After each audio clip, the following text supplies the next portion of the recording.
If you're in the market for a large hatchback, these are the three models you should be considering.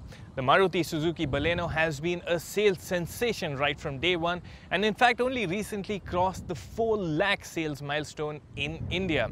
The Hyundai i20 is a huge seller in its own right and was in the news earlier this year when Hyundai brought in the facelifted version of the car. The Honda Jazz unfortunately hasn't sold to its potential, but Honda has given it a mild update and a few more features as well. Our focus today will be on the petrol automatic versions of the three cars. We'll be talking about what's good, what's bad, and which one makes the most sense.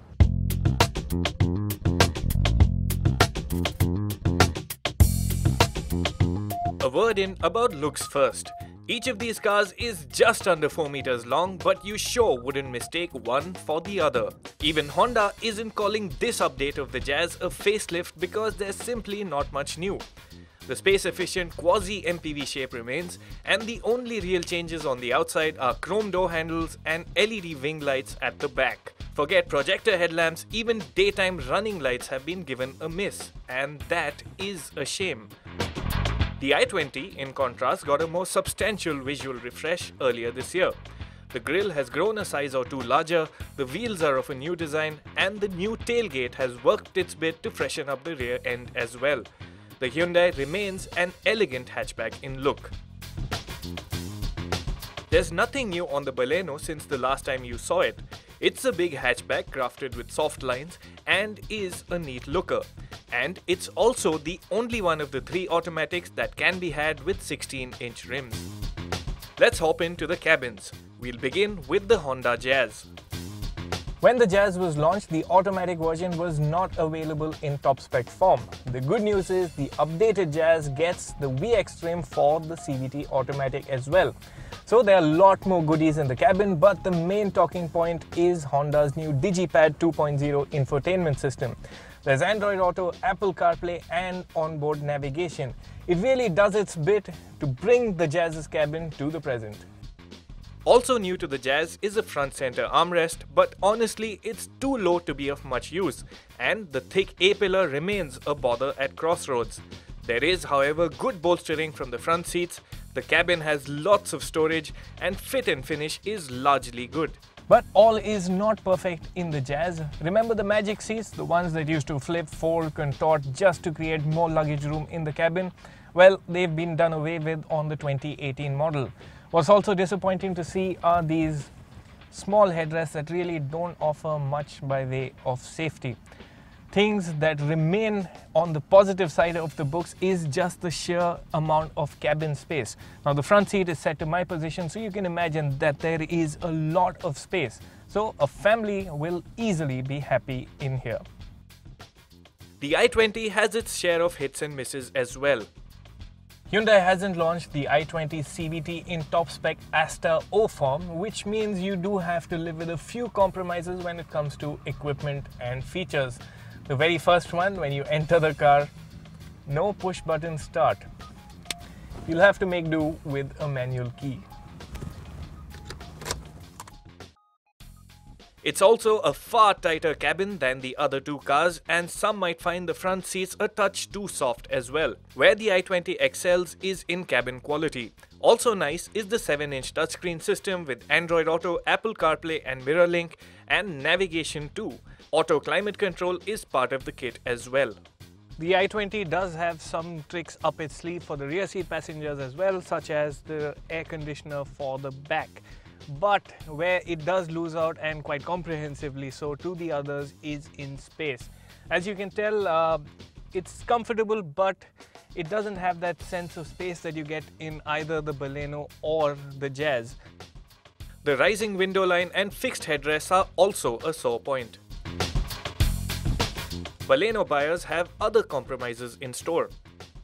The Baleno might be Maruti's most upmarket hatchback, but the cabin is not what you'd call premium even by class standards. A lot of the larger surfaces are hard and a bit scratchy even, and a lot of the plastics are finished in black, the seats are black, and the net effect is that the cabin does tend to look a bit gloomy at times. The Baleno does offer comfortable seating at the front with its large seats, visibility all round is adequate, and there's also a reasonably nice 7-inch infotainment system.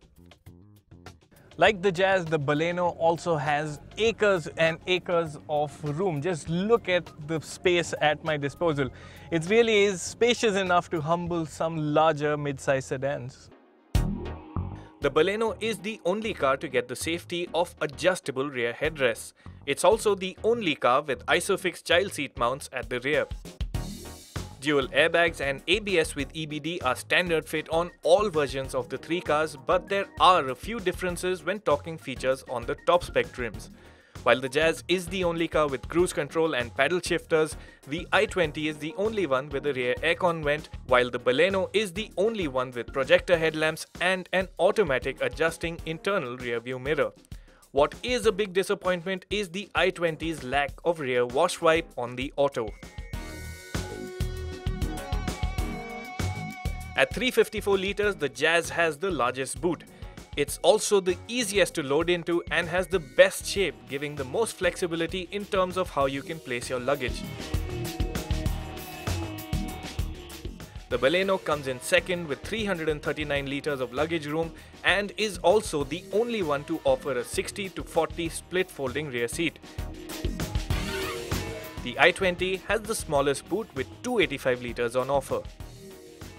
That's all there is to know about space, comfort and practicality.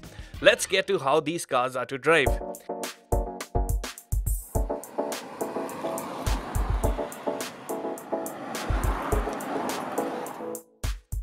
Each of these cars comes with a 1.2-litre petrol engine mated to a CVT gearbox.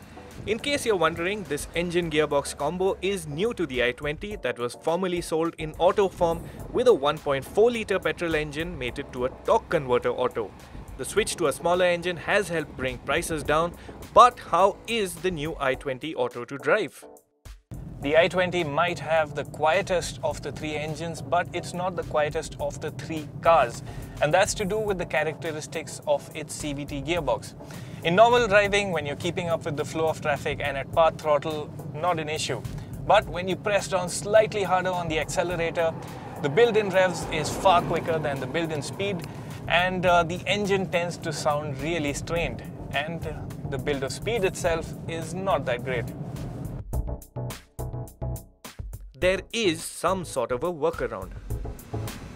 There are no paddle shifters on the i20, but you do have the option to switch between the 6 steps of the CVT gearbox via the gear lever, and it does add some bit more involvement in the driving experience. The Honda Jazz CVT gets no mechanical changes with the update, so the driving experience remains the same as before. The Jazz's CVT is well in tune with the characteristics of the 1.2-litre engine. Progress right from start is quite smooth, and the rubber band effect is also reasonably well contained. This is not a fast car per se, but you won't be disappointed by the performance either. There is something though to keep boy racers engaged. Of course, the coolest bit about the Jazz CVT remains the paddle shifters. Yes, you can switch between the 7 steps of the CVT gearbox. It is quite responsive to manual inputs. The system will override if you try to do something foolish. You will be tempted to use it every now and then. The Baleno is the only car that weighs in under the ton, and that lightweight has its advantages in the way it drives. The Baleno CVT is easily the most eager of the line. It's quick to build speed and feels the most responsive across the rev range. There is that CVT rubber band effect that we've spoken about already, but performance-wise, you'll be best taken care of in the Baleno.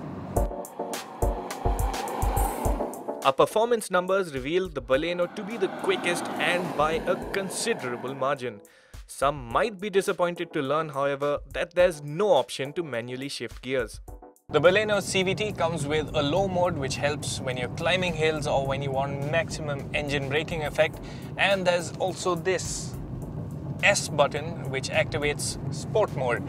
Sport mode doesn't do all that much for performance, but it does keep the engine on the boil, so when you want to make that quick overtake, it does come handy.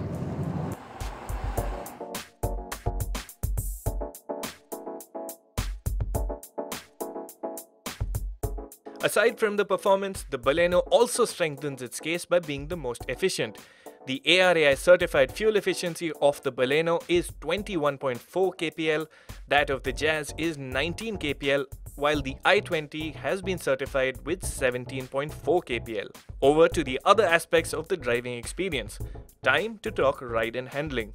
The Jazz rides with a hint of firmness, and you feel that most in town. But on the positive side, when you are driving faster, say out on a highway, you get that extra sense of security with a car that feels really sure-footed and confidence-inspiring. The i20 has the exact opposite characteristics when compared to the Jazz. The i20 does well for itself, delivering a very good and pliant low-speed ride. It absorbs the bumps and potholes quite well at low speeds. But when you up the pace, say when you're out on the highway, it doesn't feel as confidence-inspiring as it should. The feel from the steering isn't that great, and handling in general is a bit soggy. It's the Baleno that strikes the best suspension balance.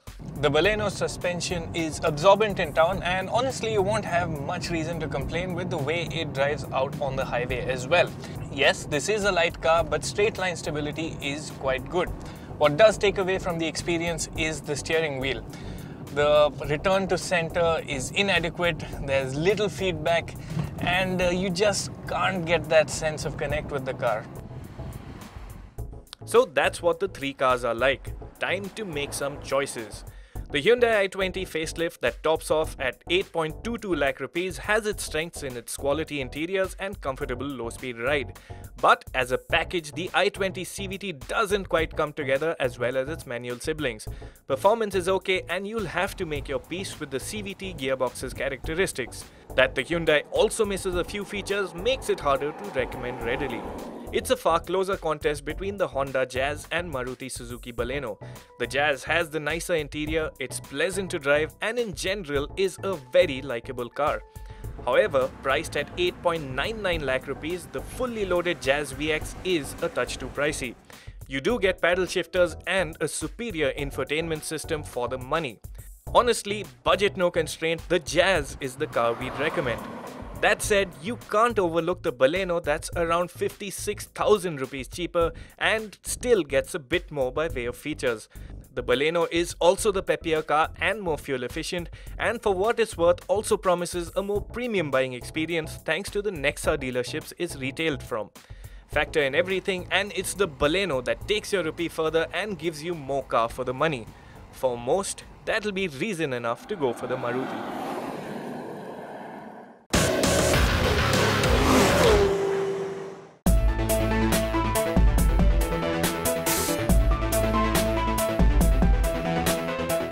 Yes, this is an estate, or in Audi speak, Avant.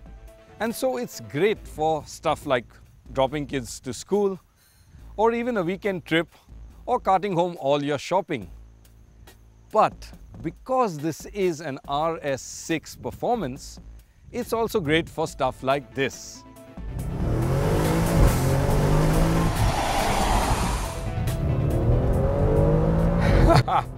RS means, well, it's a sportier Audi. Performance means it's sportier still.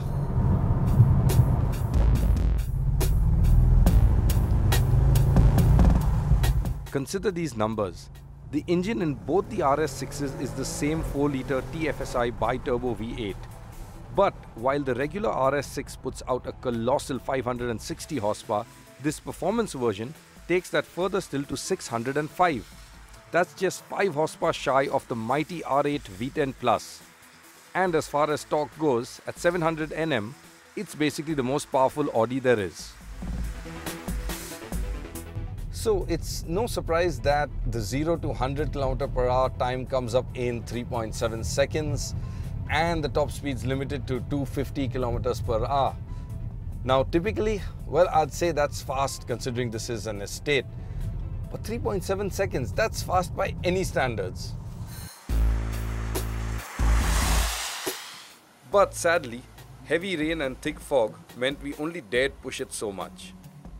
So there is comfort mode and you can happily potter around all nice and calm and easy. There's ample power till about 3000 RPM. Beyond that, of course, it just goes manic. But there are times where you feel that, well, it's stuck in too high a gear and there's a kind of resonance around the cabin. But for the most part, it's just fine. And then there's dynamic mode, where everything just goes skywards. The engine, well, it's alive and kicking, the gearbox super quick, and the exhaust nice and vocal. Really supercar level stuff.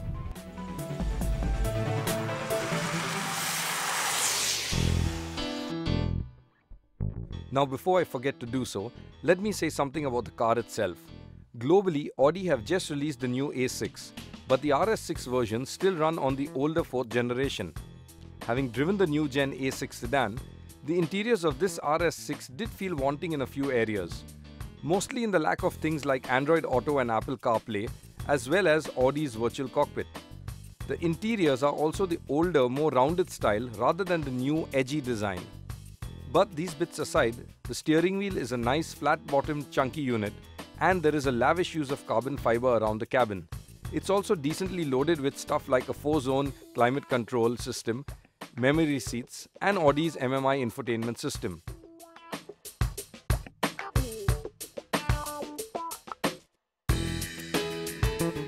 Space is ample too. The front seats are comfortable and have deep side bolstering. The rear has a lot of space as well, but it's best for two. A very high central tunnel and a narrow seat base will make the center passenger quite uncomfortable. As for the boot, at 565 litres, it's sufficiently large for weekend trips. And the rear seat backs also fold down to accommodate more. As for the styling, well, it's an estate, but it does look quite striking thanks to massive tyres shod on spider-like alloys, an aggressive bumper with wide intakes and a large central rear diffuser. The stance too is nice and wide and low, aiding to the sporty appeal.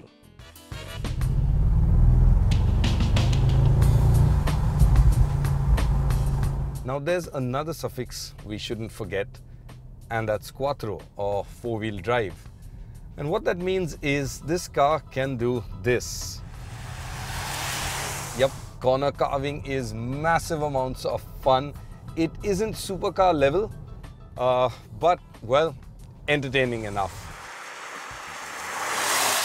The fat 285 section tires provide you immense amount of grip and you can just, well, enjoy these twisties.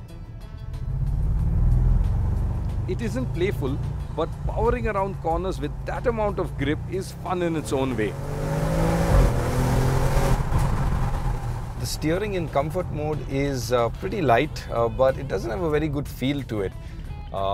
Dynamic mode though does tighten it up and gives you a good amount of weight, but it isn't the best out there, and of course by best I mean compared to other performance cars.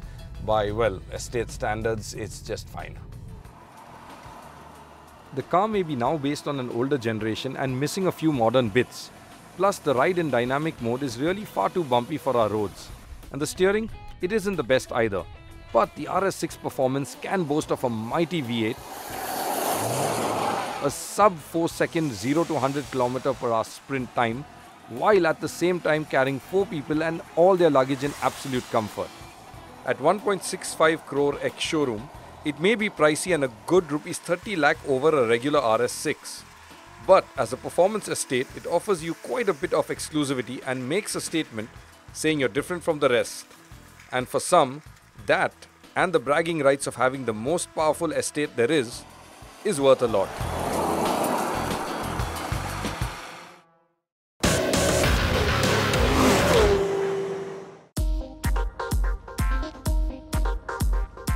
This here is the updated Renault Kwid. And yes, at first glance, the changes are rather subtle. So let's take a closer look and see exactly what all is new. A closer look will reveal the only two changes to the exterior, which includes a new chrome grille in the front and new graphics on the sides, which replace the checkered flag. On the inside, you now get chrome door handles, a 12-volt charging socket in the back, and retractable seat belts for the rear passengers that replace the earlier ones which needed to be adjusted manually.